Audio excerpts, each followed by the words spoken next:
Is that what they're saying? Yeah? Okay. Apparently, we enjoyed the session so much that we took up all the time that was supposed to go to our break. So we will go straight into the next session. And I am happy to present to you one of the biggest champions of evidence in Africa. Many of you will already know her. Many of you will have bumped into her work. Many of you, especially in the evaluation field, will really know this name. Adeline Sibanda is a senior resident for Impact at Mastercard Foundation. Adeline has over 30 years of experience in strategy, program design, planning, monitoring, and evaluation. She's passionate about promoting the use of evaluative evidence with a decolonization lens in all policy processes. Adeline has worked in over 25 sub-Saharan African countries. So you understand when I say experience, right? Over 25 sub-Saharan African countries with civil society organizations, community-based organizations, governments, private sector, the UN has been, part of this portfolio, and very many other development partners. She's the past co-chair of Eval Partners, past president of the International Organization for Cooperation in Evaluation, and the past president of the African Evaluation Association. Adeline has been raising a lot of awareness and advocating for the Made in Africa evaluation. And I'm sure all of you know this one. It's an AFREA initiative promoting evaluation practice rooted in African context and priorities, as well as the South-to-South cooperation in evaluation, an initiative of 5 regional evaluation associations from the Global South. Do I need to convince you anymore? No. I'll stop right there and I'll invite Adeline to speak to us. You're very welcome.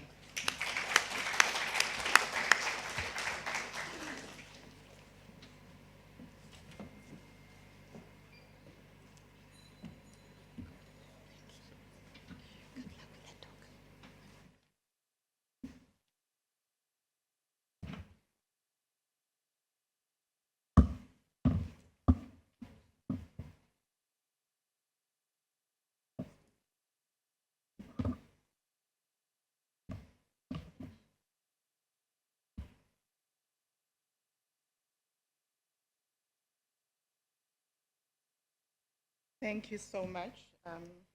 Thank you so much for the kind words. Is my mic on?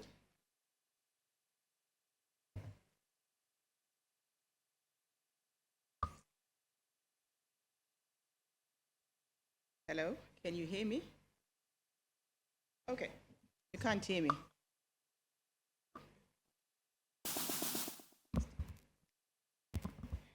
I was preferring to use the handheld mic because I could move around.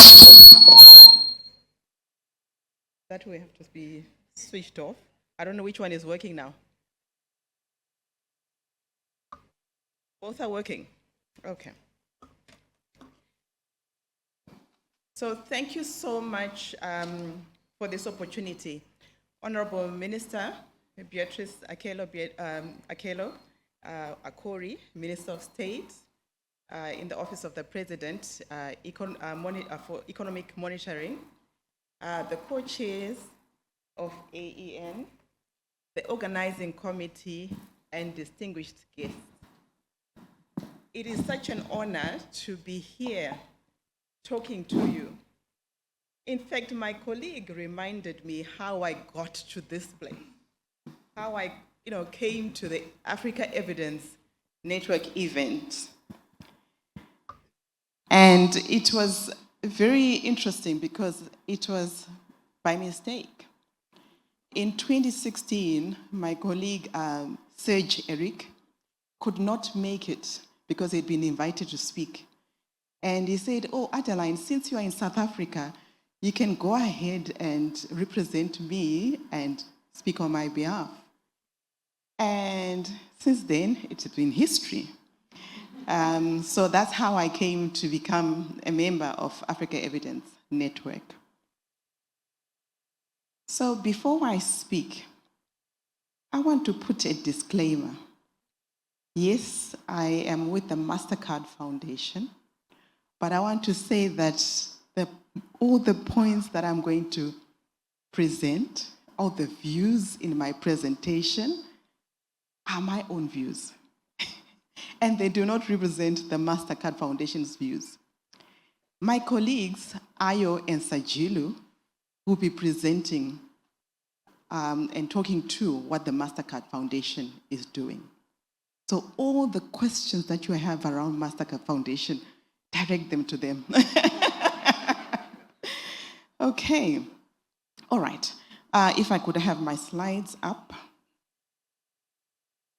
Thank you. Okay, because I can't see, I'll also have my slide deck here. Okay. So this is the outline of my presentation so that you just know where I'm going. I will not go through each one of them. And I was really, really intrigued by the theme of this conference. And the theme of this conference is coming together to build a knowledge base for evidence-informed decision-making. When I heard the theme, I started thinking. Many questions came to me. I had so many questions and very few answers. And the questions were, are we really coming together? Who is coming together? Could we be missing some groups of people as we come together? And when you talk about a knowledge base, whose knowledge and by whom? And which types of knowledge do we value? And I guess this question has been answered by the opening ceremony and the minister around which type of knowledge should we value if we are not valuing it? How is the knowledge base gathered? And who gets to use that knowledge base? And lastly, but not least, what power structures govern the evidence ecosystem? I must say that I will not answer all these questions, but I'm hoping that during the course of these next 3 days, you'll get to answer some of these questions and get to discuss some of these questions that I have raised here. I want you to look at this picture and just speak to your neighbor and say, what do you see? Yeah, so tell them what you see. Not ask them the question. Tell them what you see. I'll give you a minute.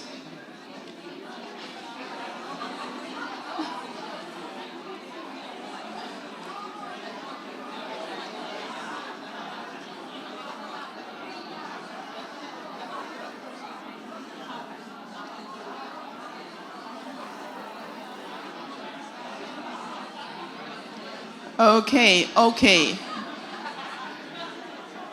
I am sure you have your answers. I'm sure you have your answers. Maybe just a few hands. We don't need the mic. What are you seeing? And those who are online, I'm not forgetting you. Please just write in the chat, what do you see? Right? Yeah?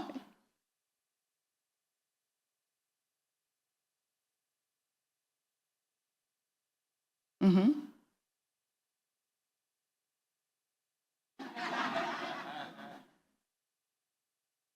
Okay. Okay. So there's a crown, there's a bearded man. Who sees something different?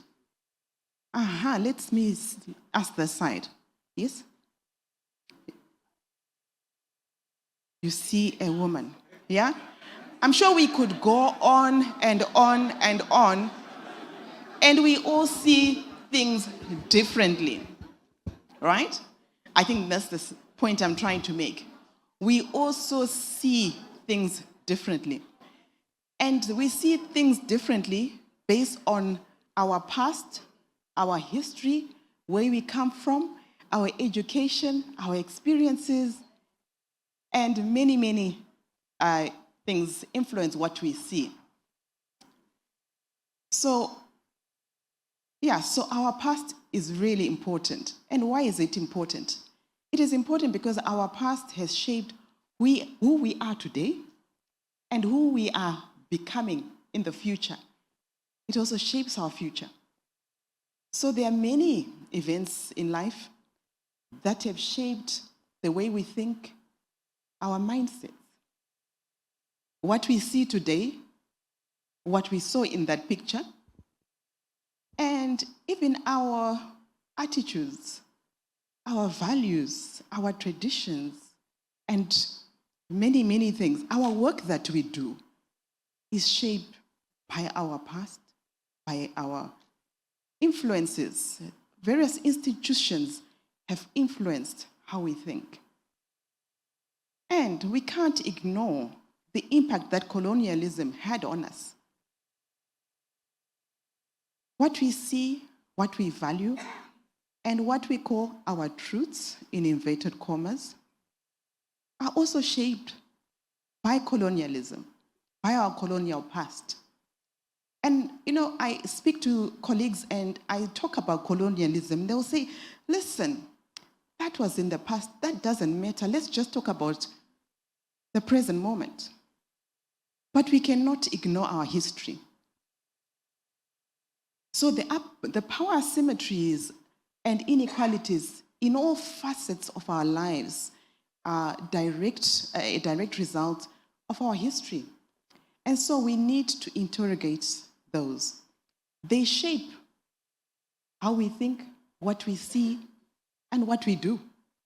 So it is very important to interrogate that. Odora Hooper's one of my favorite writers, says that, talking about colonialism, because it's important to know why is it important that we still talk about colonialism today. She says that the first phase of colonialism was the colonization of the lands and physical spaces. And I know I would say in theory, most African countries have been liberated in terms of the physical spaces and the lands. And I'm saying in theory, and I'm sure you know why. The next phase was the colonization of the mind through education and other disciplines, the institutions that we relate with. So they also continue to play a role in coloniality, which we'll talk about more. Our education structure, our judiciary structure, they are all shaped based on whoever colonized that nation on the African continent.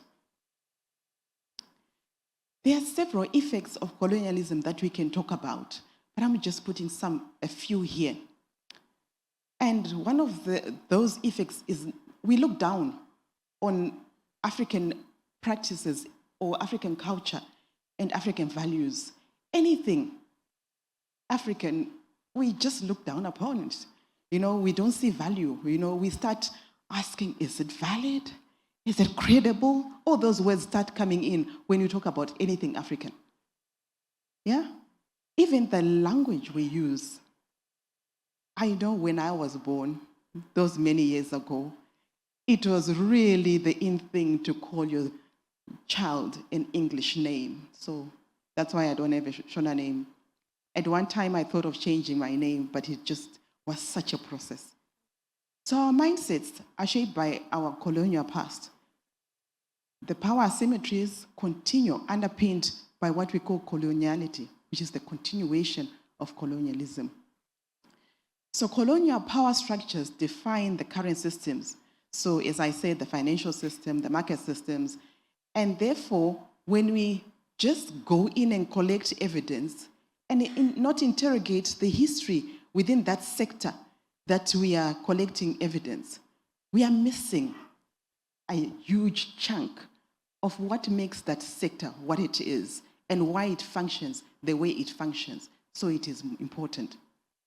So our mindsets or our worldviews have been influenced by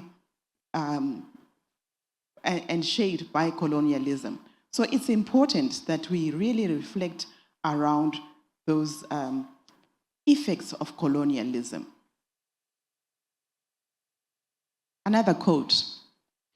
No, that's not a quote. But we need to challenge the power structures. So there are power relations that exist.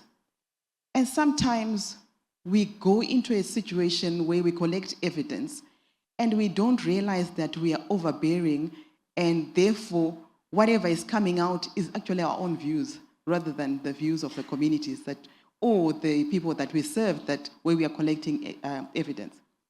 So just me, as my presence as an evidence producer, whether I'm a researcher or an evaluator, already there are power issues there.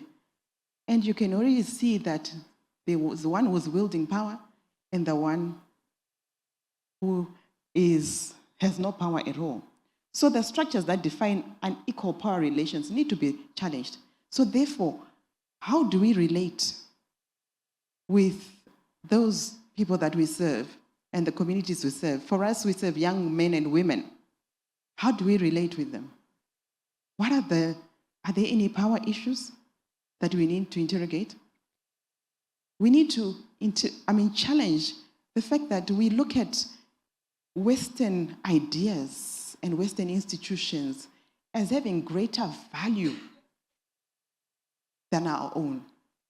We therefore need to go through a process where we go through self-discovery, really discovering, who am I? What biases do I have? And what do I value? Do I value indigenous knowledge systems? Do I value our culture? Do I value the communities that we are working with? So it's very, very important.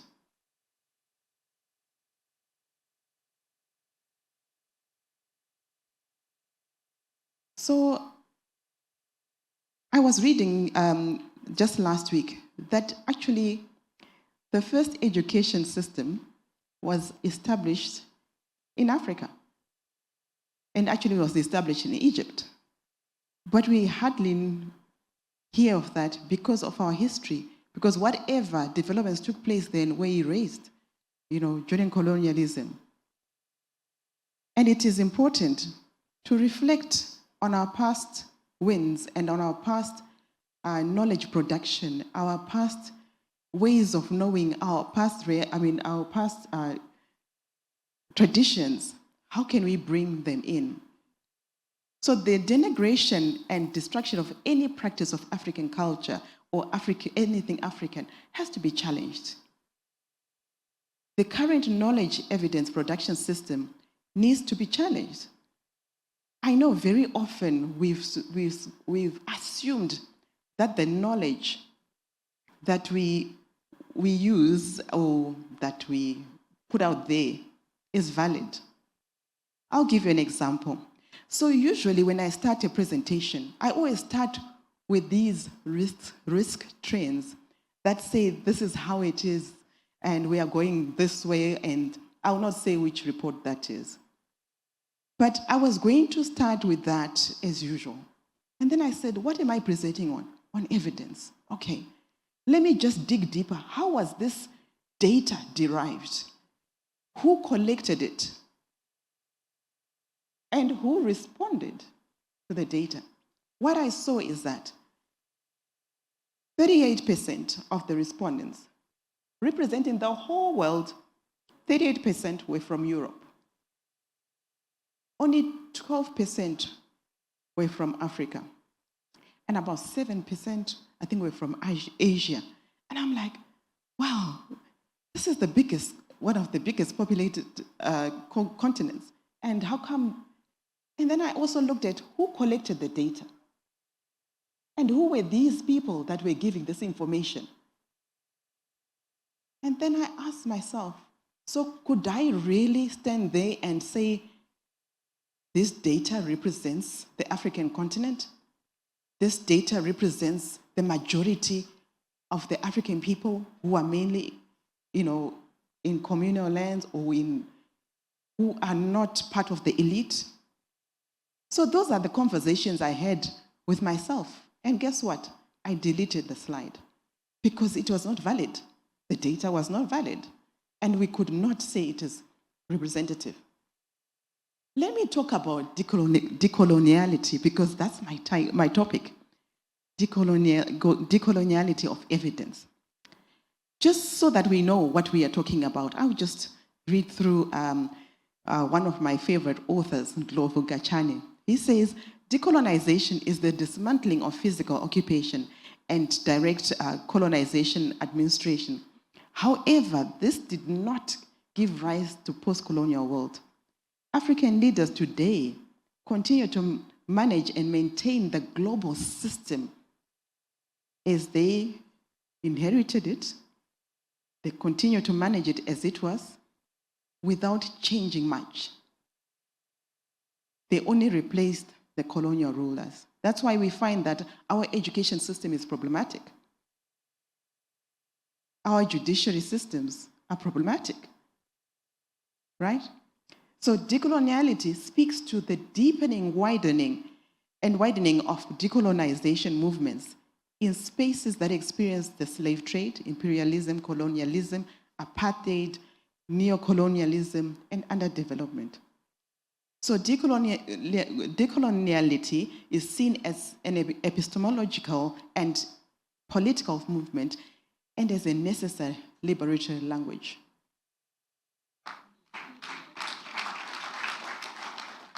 And this time, we are not liberating ourselves from people. We are liberating our own minds because we have really, our minds are colonized and we think in a colonial way. So we need to decolonize the worldviews, our own worldviews, the way we see things, what we value and what we do. So, Ngugi wa Thiong'o says, in Africa, the colonization of the mind still persists through our education systems, how we undervalue African traditions, cultures, and even ways of knowledge production. How do we produce our knowledge? I remember when I started talking about Made in Africa evaluation, I would be asked, is that way of collecting data valid? Is it reliable? I got all the words, that you could talk about. Validity. How do we, is it transferable? Can we generalize it? So all these words started coming because I had spoken about a Made in Africa evaluation. Whenever we talk about anything African, as I said, we undervalue it and we see it as if it will not produce the results we want and it will not be applicable. And yet we are talking about Africans, to Africans, for Africans. And so, how do we justify that? So, what is the problem then? I think there is a problem. So, this is adapted from Mujiba. She says most evaluations, and I would say research as well, in Africa today, is rooted in dominant Western approaches. And this presents two problems. The first is Western evaluations and research methods and approaches that we use, when used in Africa, may in fact lack the validity that we talk about. It may also lead to low quality products, wrong conclusions, and bad development outcomes or decisions. Western evaluations or research approaches may encourage subjugation of African culture through neo-imperialism and the colonization of the mind. Remember, I talked about how evaluators and researchers have power. When we go into a a community and we just ask them, how much do you earn? Can you imagine if I came to you and asked you how much you earn? Will you just tell me that? But we expect them to tell me how much they earn without even winking our eyes. We expect them to say how much they earn. That is very personal. And we don't have a relationship. We just fly in and we just think, because I'm an evaluator, I'm a researcher, I have power. I can ask these questions and I must expect answers. Let's think through. How do we ever think of building relationships with the people where we're collecting data? Never mind feeding back or asking them what is it that they want out of whatever intervention or data collection process. Because they also have aspirations. They also have wants. And they would love to use the evidence that you produce, but most often we don't go back to tell them what we found out. I'm sure I'm not talking to you, I'm talking to other people. You all go back. So when we talk about decoloniality of evidence, as my topic says, decolonizing evidence production, or which is maybe research, evaluation, or synthesis, I'm going to include that there, must deal with the colonial systems that have shaped the global South. We need to deal with those systems. How are we collecting this evidence? What evidence are we valuing? And you'll find that I am reinforcing and repeating some of the things that I've said because I think repetition is good. It is about dealing with our education system, our mindsets, and what we value as evidence. I mean, I hear a lot of results that come or the presentations that are made. I don't seem to see where are these people where you've collected the evidence, who has collected the evidence, and where are the people that you are serving or you want to serve. It is about restructuring and reconstruction of the power relations in the way evidence production has been influenced and constructed. So we must interrogate the design of our research, the design of our evaluation, the conduct of it, and the knowledge production. It is about evidence producers recognizing and employing indigenous knowledge systems. And that was already said during the opening. Instead of looking down on indigenous knowledge systems, we must see how can we learn from them. Yes, I said learn from them, because we can learn a lot from the indigenous knowledge systems. The indigenous ways of being or indigenous realities, how can we learn from them and employ them in the way we do our work? The culture, the language. Am I going to insist that somebody who doesn't speak English must understand, or we speak in a language that they don't understand and force them, they can barely just speak English or French, but we still push that they speak the language? Already that is disempowering, because they are not on level ground. They will answer one word, 2 words. Yeah? And in the indigenous ways of doing, such as values and traditions, what traditions are we valuing in our work? And how can we, if we are starting to do it, how can we do more of it? And how can we make those indigenous ways of knowing, indigenous knowledge systems, the dominant way of producing evidence? Because the people we serve are actually shaped by those cultures, by those traditions. They make meaning to them. So it's important that we employ those.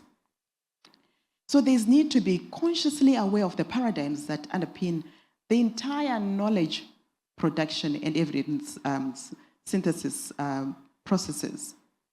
It is important to reflect on the inclusivity of the worldviews. Whatever worldview we use, how inclusive is it?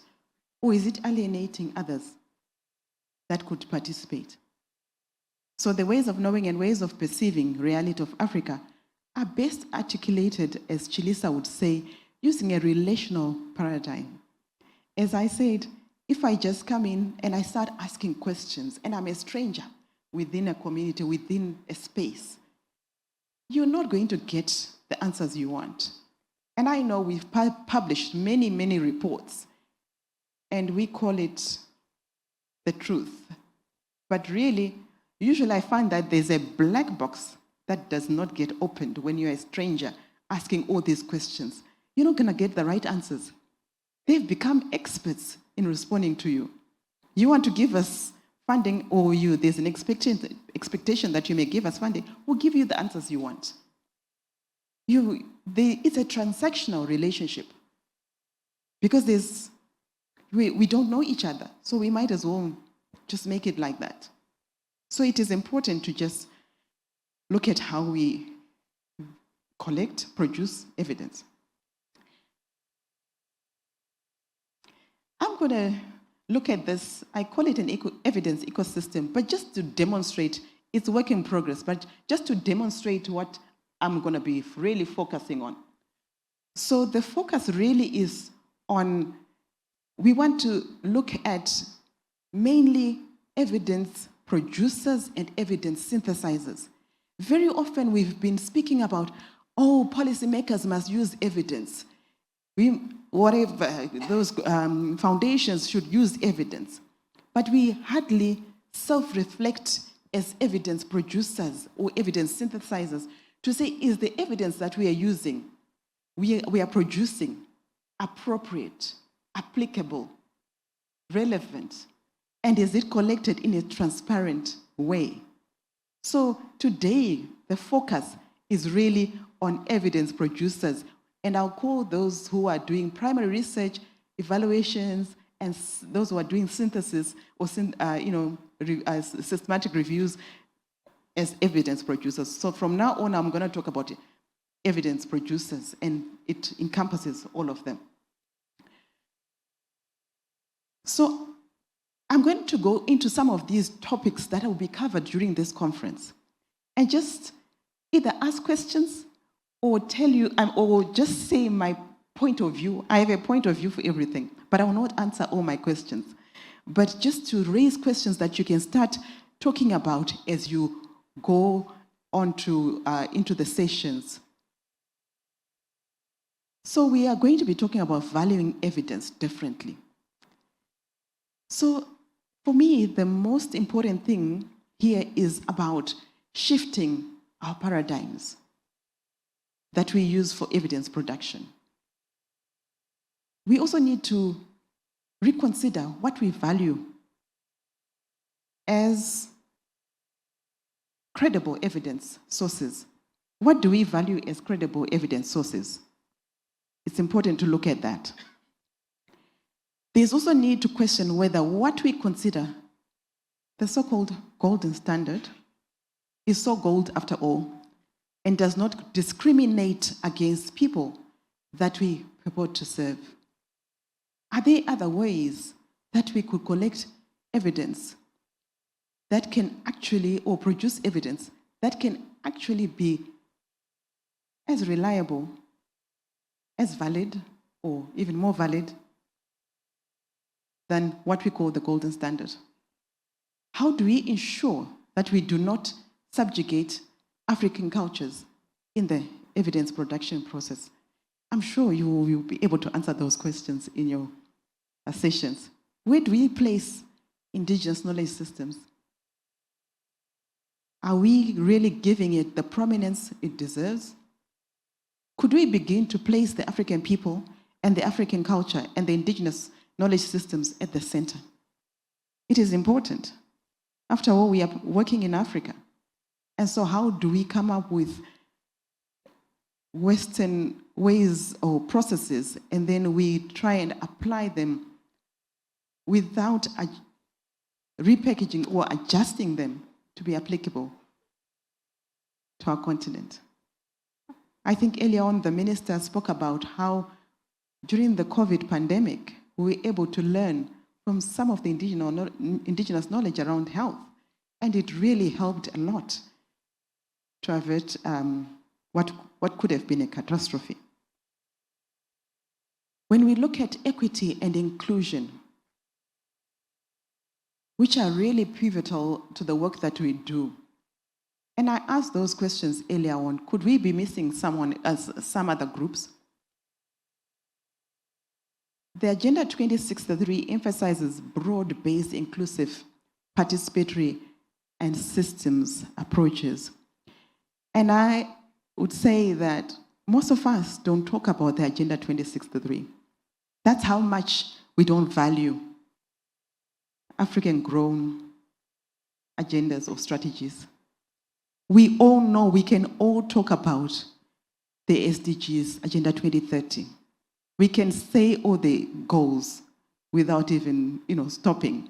But when we talk about Agenda 2063, have we ever really looked at it and say, what does it mean for me as an evidence producer?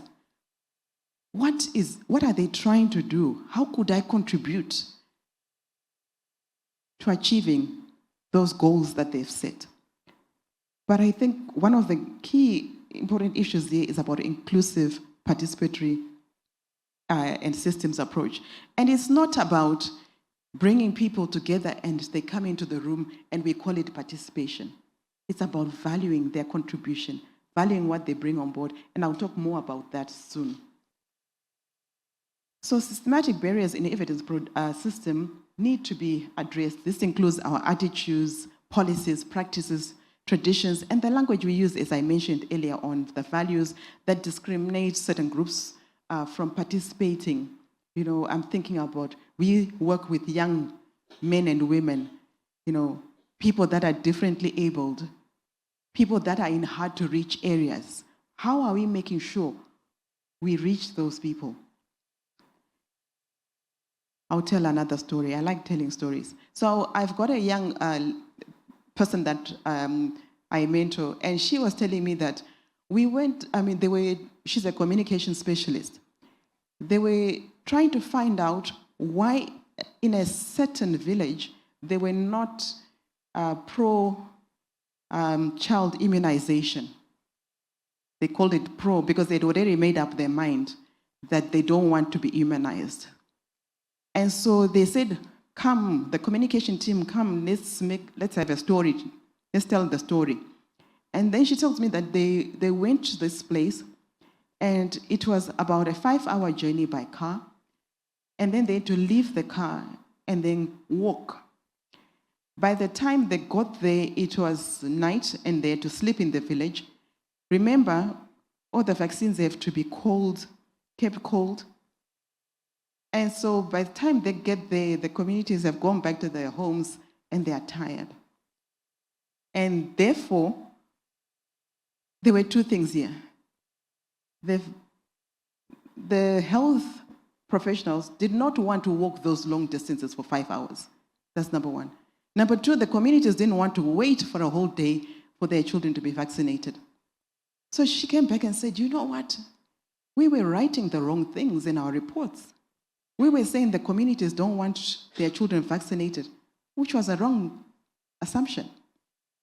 So sometimes knowing exactly what is on the ground and really digging down and getting to participate and learn what is going on, you get to learn more. So barriers so entrenched that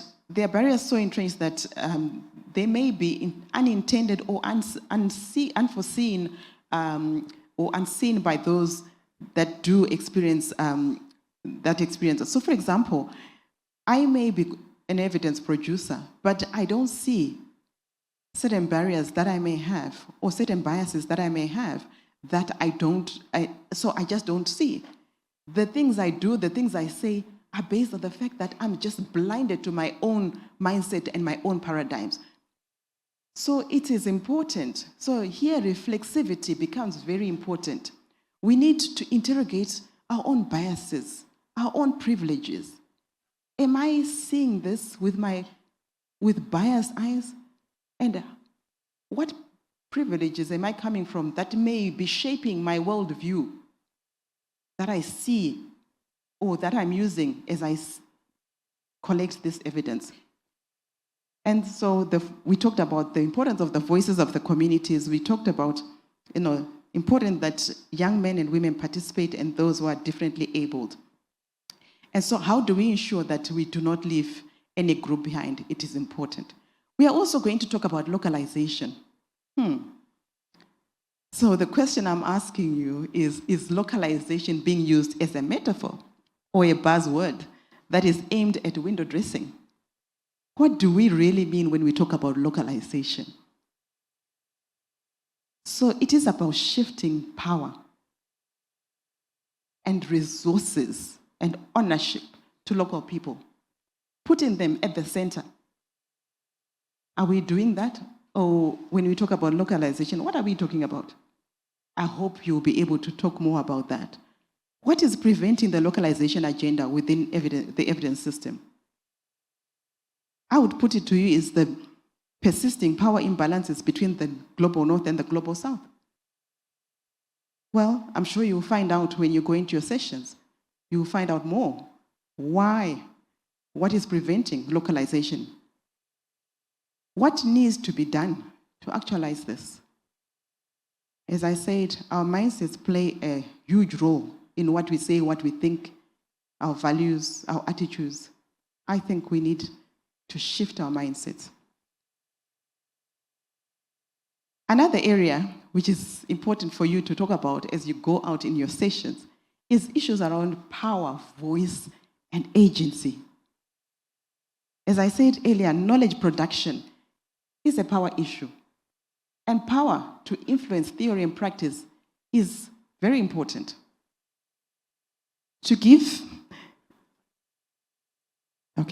It's important to give agency and voice through addressing power asymmetries and inequalities to ensure credible, relevant research or evaluations that the process as well as the results.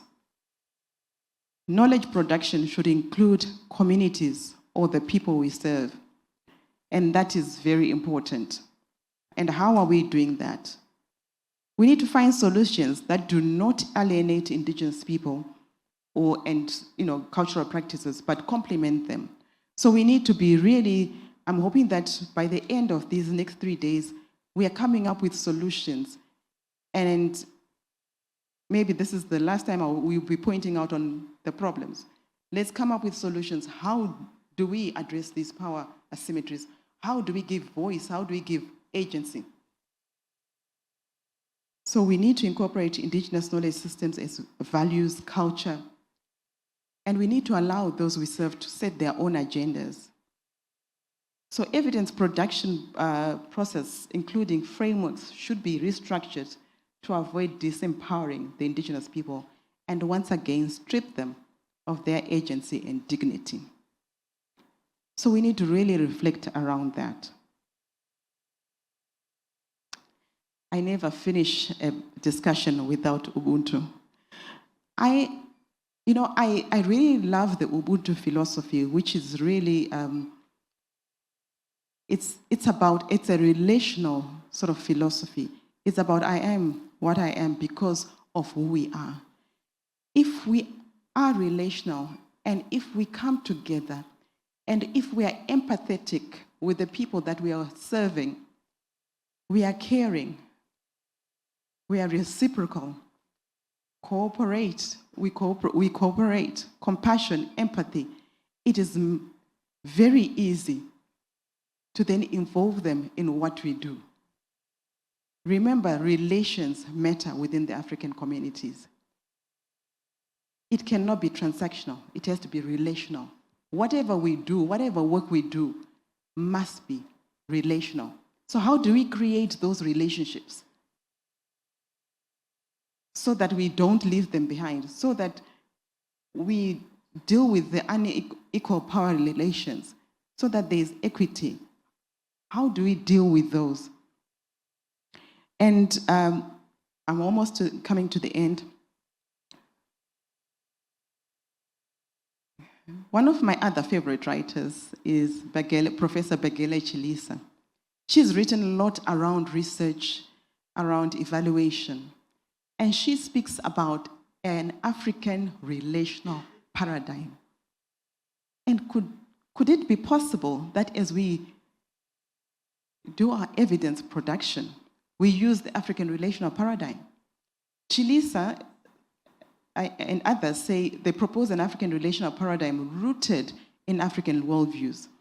It is also a paradigm that incorporates the Ubuntu philosophies that I spoke about earlier. It is rooted in African philosophical assumptions of relational ontology, axiology, epistemology, and methodology. So the paradigm that is used is really looking at the African ways of knowing and at the African realities, at the African values, and that is important. It articulates the practices of the spirit of collectivism. And I could speak on and on about this, communalism and cooperation, but I see that my time is almost up. It also recognizes that indigenous people's interests, knowledge experiences, religions, cultural traditions, norms, language, metaphors, and indigenous knowledge systems, community stories. You know, I was so blessed with the opening today, which really brought that. When they started, it was a story that they were telling. I don't know whether you missed it, but it was a story. There are different ways of telling stories. So folklores, legends. When I grew up, my last story. When I grew up, my grandmother used to call us every night around the fire, where she would tell stories about the past, about where we came from and who we are. And these stories were passed from one generation to another. And they shaped who we were and who we are and who we are going to become. It was a way of passing on knowledge from one generation to another. And we valued that knowledge. I was telling my family the other day that my grandmother used to speak in many, she would tell a story, and then you were supposed to know what you're supposed to. She would reprimand you by telling a story. She would tell you how to do a chore by telling you a story. So the learning was so ingrained in you that you didn't forget how to do it when you remembered the story. So that's how knowledge was passed on from one generation to another. And that is very valuable. And I would urge you to explore some of these ways of collecting information. I know very often we bring in storytelling, but we are telling them about the evidence we collected.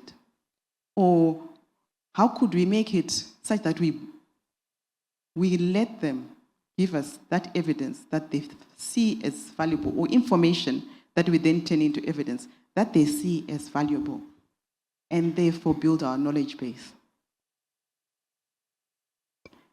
I was reading through some of the evidence stories, and I think there are 3 that struck me on the AEN website, which were quite good evidence stories, because they were trying to address indigenous knowledge systems. They were trying to address storytelling, and it's really a good way to start. So now, as I come to an end, I want to challenge you. How are you going to change your practice as an evidence producer? Whether you are collecting primary evidence, whether it's evaluations or research. And as a synthesizer, what evidence do you value? Are we missing any evidence that could actually revolutionize our practice? We need to reflect around that. So the future of the decoloniality of evidence, to truly speak of decoloniality of evidence, we should ensure that transparency, that means unbiased, accountability, inclusivity, practicality, and applicability of the knowledge production system or the whole process. So I leave that with you, and hopefully I've given you some points to ponder in the next 3 days. Thank you.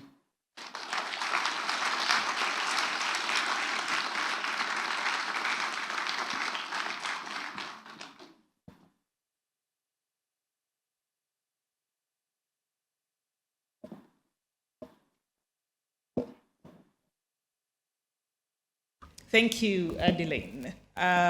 Such a difficult topic, right? And such difficult questions she's left us with, but challenged us. But by the end of the 3 days, we should have a few answers or ways forward. But I believe we also have a question or two for her. Might there be one? 2 people might be lucky within the few minutes that we have left. And this also includes our friends online. I'm not forgetting you.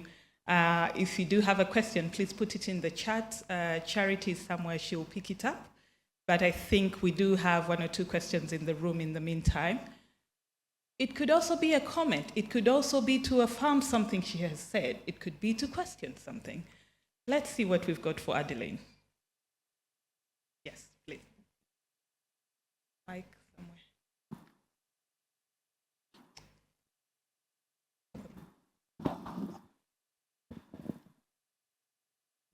Trying to see where the other hand will be when we have this question. Thank you very much, Adeline, for that insightful conversation and intriguing discussion this morning. I have a reflection and a question at the same time. Whereas indigenous knowledge is very important in the process of generating evidence-informed decision-making, how do we balance between using, especially community knowledge, without being extractive? Okay, thank you very much. There's a question from my friend James on that side. We'll take those 2 first. Thank you so much. What a talk. I know. Just so much in such a short time. Question. With all this ChatGPT and the rest, at home, back in Kenya, we call it infodemics. So much information overload. What's your comment about the future, the role of technology in decolonizing evidence? Okay, is there something burning online? Nothing yet. All right. Adeline, some difficult questions again. And that sounds a lot like James, you know? I'm laughing because I may not be the right person to ask that question, because if I become very, very blunt around it, you know, it's an opportunity and yet also a challenge. And I'm sure you all know about the opportunities. It means that we'll be able to produce data faster. We will be able to share the data faster. And it means we can, you know, bring more data sources together. But my challenge is, how was that data produced? Who contributed to that data production? And maybe something less negative, how can we make sure that the right data that is representative of our communities and the people we serve also makes it to ChatGPT? Because I believe the current data represents a certain group of people that is on the internet or within the ChatGPT. And also, we can also ask about the accuracy. So I have also attempted to use ChatGPT. And I've also seen that there are certain things that may not be accurate. And so we also need to be aware of our sources that we use. So I'll leave it at there, and I'm hoping that you'll be able to discuss it in your sessions. But it's very, very important. We don't want to be left behind, but we should also just be very, very aware of some of the challenges. In terms of reflection around not being extractive, I think it's very important to ensure that we don't just go and take out information. Number one, I think it's important to know that the communities are not frozen in time, and we are the ones that are coming to save them. So we are not their saviors. So that is very important. So we need to also know what is it that they want out of the information that we are collecting, out of the data that we are collecting. How would they want to use it? And how would they want it presented? How do they want it presented? So that's one. And I think it's important to also look at how they would propose that you collect the data, and how do you report back? Because they will also want to use it. And very often we assume that they don't need the data. They don't need the information we're collecting. And how could we make communities own the data? I was speaking to some colleague in Fiji, and she said we came up with an indigenous framework on evaluation. And I said, can I see it? Is it possible that you can share? You know what she said to me? She said, I need to seek for permission from the community holders that are holding the database. When they agree, I'll share with you. And I respected that. So we need to see how can we make the communities in charge of their own data. And I actually must also acknowledge my colleague Connor this morning. We were speaking about that this morning, about making sure that we are not extractive in the way we deal with data. So yeah, maybe my response is shaped by that discussion as well. So thank you. Thank you very much, Adeline. Those were the lucky two, but Adeline she has a session later this afternoon. So if you still have something burning, you could slip into that session. So make sure you Tomorrow. Is it tomorrow? Tomorrow. So make sure you find where she is if you still have something burning. But you could also find her at dinner and make her dinner a bit, So thank you so much. We'll take a break. And I think our guest of honor will be leaving for other duties. But we do thank her very much for joining us. And I'm sure she's gone away also with a bit of, of us. She knows what we do. She has taken more information about who we are, and she'll continue to engage with us. We thank you for making the time to be with us. So let's take a break. We'll be back in